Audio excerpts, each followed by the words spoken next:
जी dear student, आज मैं आपको एक्टिव वाइज और पैसिव वाइज सिखाने जा रहा हूं, जिसके बारे में आपका पहले ही ज़हन बना होता है कि ये बहुत ज़्यादा टफ मुश्किल टॉपिक है।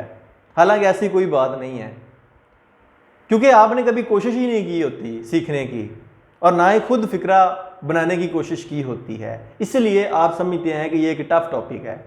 मैं भी आपके सामने चंद पॉइंट्स यहाँ पे डिस्कस करूँगा और उसके बाद आप इस काबिल हो जाएंगे कि आप खुद ही कहेंगे कि ये बहुत आसान टॉपिक है। जिस तरह 12 टेंसेस हमें बहुत आसान लगे हैं, इस तरह एक्टिव वाइज पैसिव वाइज बनाना भी बहुत आसान लगे हैं। तो सबसे पहले हम बात करते हैं एक्टिव वाइज और पैसिव वाइज के फिक्रे में फ़र्क क्या होता है। एक्टिव वाइज जैसा कि नाम से ज़ाहिर है, एक ऐसा सेंटेंस होता है, जुमला होता है, जिसमें सब्जेक्ट अपनी असली पोजीशन पर मौजूद होता है, उसे हम बोलते हैं कि ये एक्टिव वाइज का फिक्रा है।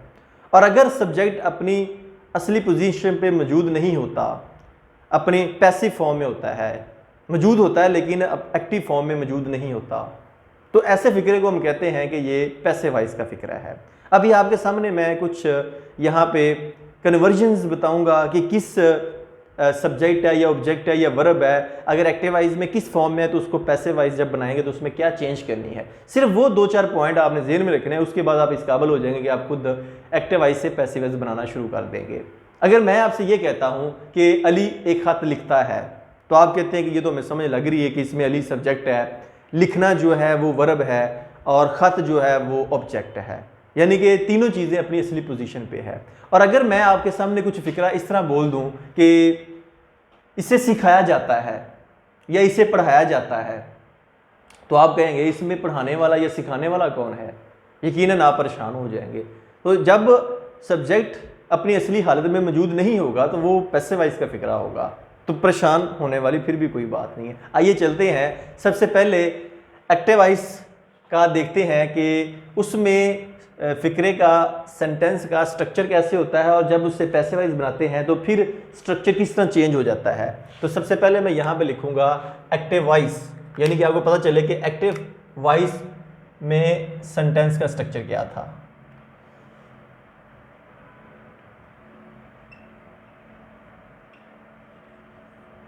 यहाँ मैं एक्टिव वाइज लिखूँगा, इधर मैं लिखूँगा जब उसको हम पैसिव वाइज में चेंज करेंगे तो फिर उसका स्ट्रक्चर क्या होगा।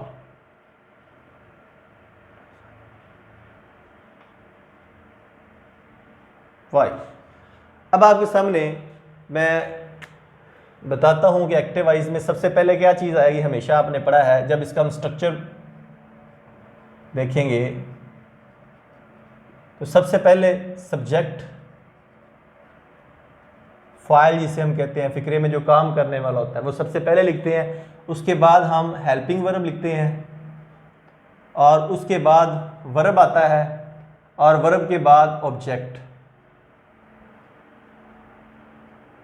ये स्ट्रक्चर है एक्टिव वाइज फॉर्म में जब फिक्रा होता है।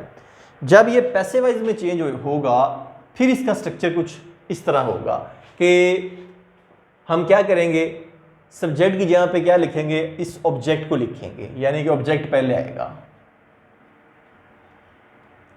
और उसके बाद हेल्पिंग वर्ब जो है वो अपनी जगह पे ही रहेगा, हेल्पिंग वर्ब। उसके बाद वर्ब भी अपनी जगह पे रहेगा, लेकिन वर्ब की फॉर्म हमने चेंज करनी है, हमेशा थर्ड फॉर्म यूज़ करनी है। यहाँ पे अगर फर्स्ट फॉर्म आ जाए, सेकंड फॉर्म आ जाए, जब उसका पैसिव वाइज बनाएंगे तो वो हमेशा आपने याद रखना है कि थर्ड फॉर्म ही लगानी है आपने। और उसके बाद आपने, अब देखें यहाँ पे हमने लिखा था सब्जेक्ट, इसकी जगह पे ऑब्जेक्ट आ गया। अब ऑब्जेक्ट की जगह पे क्या करेंगे, यहाँ पे सब्जेक्ट लिखेंगे। बात करते हैं कि कौन कौन सी कन्वर्जन्स होंगी, यानी सब्जेक्ट ऑब्जेक्ट में चेंज होगा, वर्ब की हमने थर्ड फॉर्म यूज़ करनी है, और अगर डब्ल्यूज में से कोई आ जाए तो वो हमने किस तरह लिखना है। अब मैं यहाँ पे लिखूंगा दूसरा पॉइंट के कन्वर्जन्स।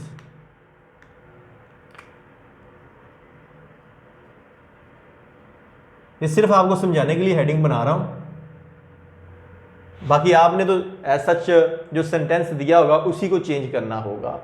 कन्वर्जन में क्या किया हमने, सबसे पहले देखा कि जो हमारे पास सब्जेक्ट था वो किस में चेंज हो गया है, जब पैसिव वाइज बना है वो ऑब्जेक्ट में चेंज हो गया है। यानी कि सब्जेक्ट की जगह पे आपने क्या लिखना होता है पैसिव वाइज में, ऑब्जेक्ट लिखना होता है। उसके बाद फॉर्म की हमने बात की थी कि जब हमारे पास कोई फर्स्ट फॉर्म आ जाए या सेकंड फॉर्म आ जाए, उसको किस में चेंज करना होता है, हमेशा हमने बात की है थर्ड फॉर्म में, थर्ड फॉर्म ऑफ वर्ब। ये हमने दूसरी चेंज अभी देखी है। उसके बाद अगर हमारे पास फिक्रा शुरू हो रहा हो हु से, WHO हु, उसको हमने चेंज कर देना है बाई होम में, बाई होम। ये चेंज आपने लानी है। अब आपके ज़हन में क्वेश्चन ये आया होगा कि W तो हमने 7 पढ़े थे, उनमें से एक यूज़ हुआ, बाकी किधर गए? जी बाकी भी आएंगे। उनको वो जब आएंगे उनको ऐसा हमेशा हमने फिक्रे के शुरू में लिखना है। अगर मैं यहाँ पे ये वर्ड लिखूँ कि हाउ आ जाए और क्या आ जाए, हाउ के अलावा व्हेन, विच, व्हाट, ये जो फिक्रे हैं बड़े सवालिया जिसे हम कहते हैं, अगर ये फिक्रे शुरू में आ जाएं, या और क्या आ सकता है, वाई। टोटल हमने डब्ल्यूज पढ़े थे 7, तो ये देख लें आपके सामने, how, when, which, where, where यहाँ पे रह चुका है हमारा, ये मैं यहाँ पे लिखूंगा 1 2 3 4 5 6 और एक W, ये वाला 7 W है। अगर हु से स्टार्ट होगा तो आपने बाई होम लिखना है, बाई होम में चेंज करना है।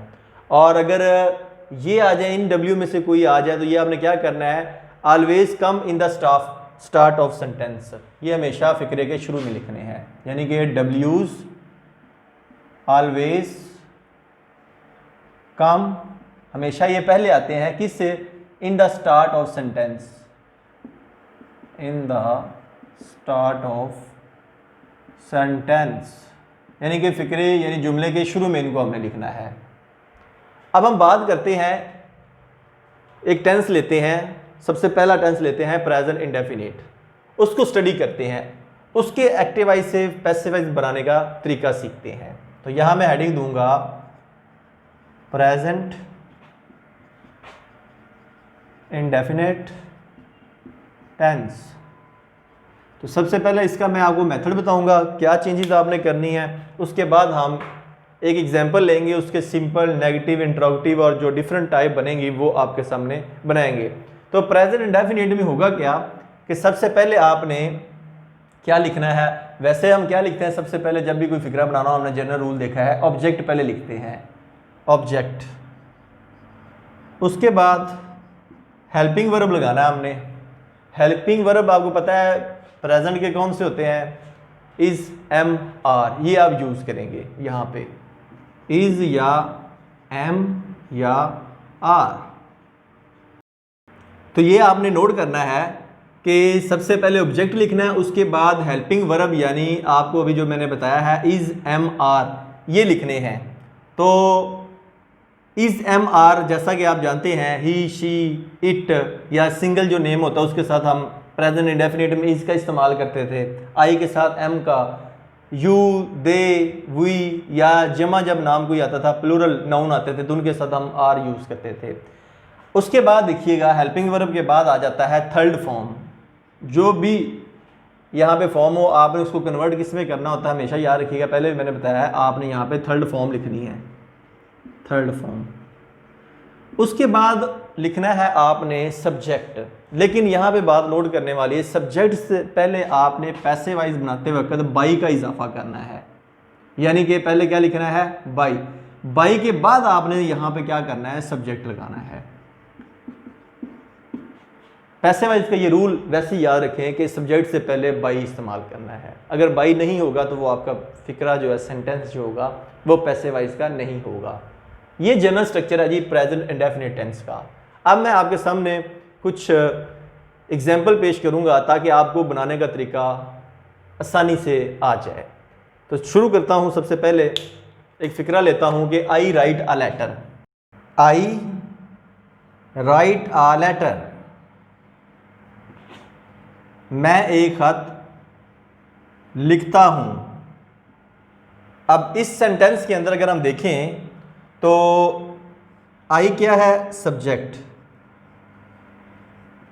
राइट क्या है, वर्ब, लेटर क्या है, ऑब्जेक्ट, अब इसका हम पैसे वाइज बनाते हैं। तो पैसे वाइज चेंज करते वक्त अभी हमने बात की है कि कुछ इस पैटर्न को फॉलो करेंगे, यानी कि सबसे पहले हम क्या लिखेंगे, ऑब्जेक्ट। ऑब्जेक्ट हमारे पास यहां पे है अ लेटर, अ लेटर। उसके बाद हेल्पिंग वर्ब लगाएंगे, इज अकेला है क्या, तो एक के लिए हम क्या इस्तेमाल करेंगे, इज। A letter is. आगे third form of verb use करेंगे, right, wrote, written. Third form right की जो है वो है written.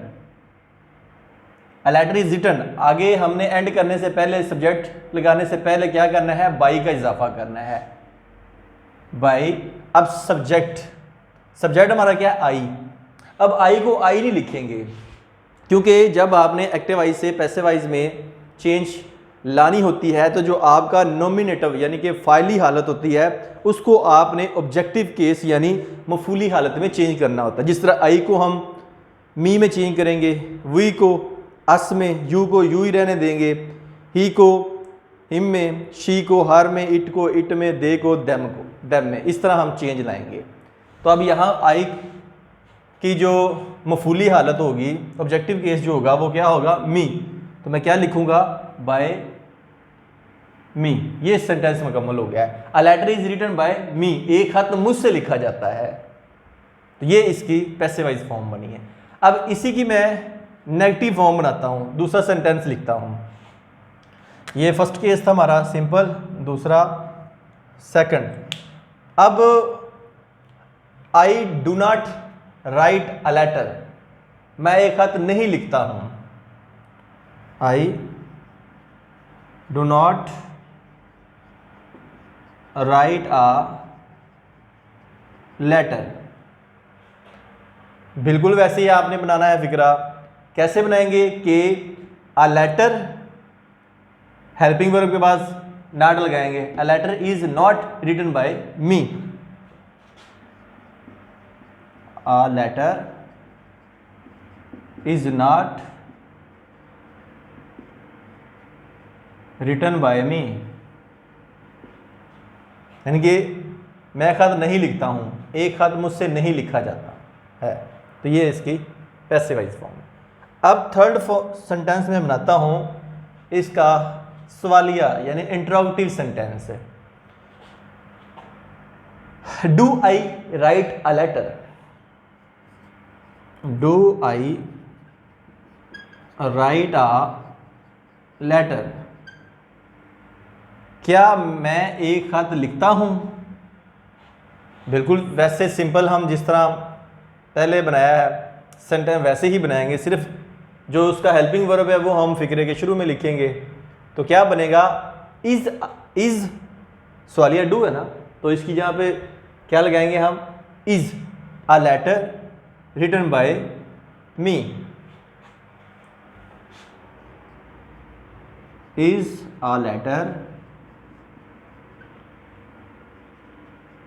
Written by me. End पे आपने क्वेश्चन मार्क लगाना है। उसके बाद फोर्थ सेंटेंस बनाते हैं जिसमें डब्ल्यूज का यूज हो। डब्ल्यूज में मैं लूंगा हु राइट अ लेटर, एक खत कौन लिखता है, हु राइट अ लेटर, खत कौन लिखता है। अब अभी हमने बात की थी शुरू में कि जहां पे हु आ जाए उसको किस में चेंज करना है, बाई होम। तो ये क्या फिक्रा बनेगा, बाई हु की जगह पे क्या लिखेंगे, बाई होम। बाई बेसिकली तो ये इंट्रोगेटिव है यानी कि बड़ा सवालिया फिक्रा है। तो क्या लिखेंगे, by whom is a letter written, is a letter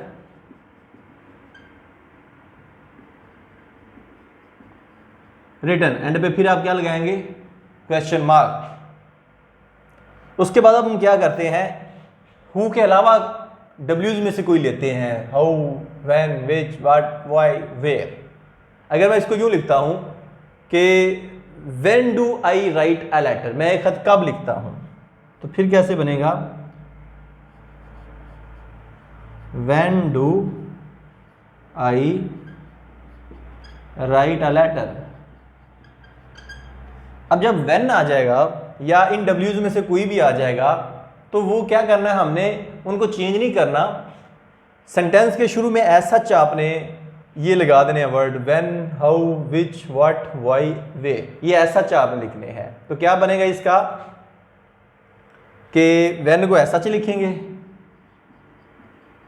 अब बड़ा सवालिया फिक्रा है तो बड़े सवालिया के लिए हम बाकी वैसे का वैसे ही बनाएंगे जिस तरह हम पहले लिखते हैं। तो क्या बनेगा, when is a letter written by. When simple सवालिया देखें आप पहले, ये देखें, is a letter written by me. तो यहाँ पे क्योंकि ये डबल या बड़ा सवालिया फिक्रा है तो हम क्या कैसे लिखेंगे इसको, when a letter written by me. When a letter, when a letter.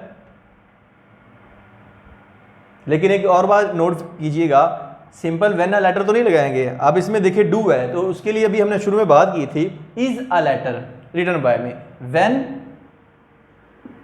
Is a letter written by me.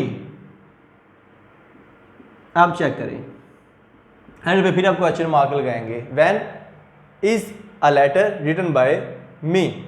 तो ये सिंपल मैंने आपको स्ट्रक्चर समझाए हैं कि किस तरह आपने सिंपल नेगेटिव इंट्रोगेटिव हु के साथ या डब्ल्यूज में से कुछ आ जाए तो किस तरह आपने उसको हल करना है। तो उम्मीद करूंगा आपको इस पूरे लेक्चर की समझ आ चुकी होगी। अब आप अपनी मर्जी से कोई भी यहाँ पे सेंटेंस लेके उसका इस तरीकाकार के मुताबिक पैसे वाइज बना सकते हैं। और अगर आपको ये वीडियो पसंद आई है इसे लाइक करें, अपने दोस्तों के साथ शेयर करें।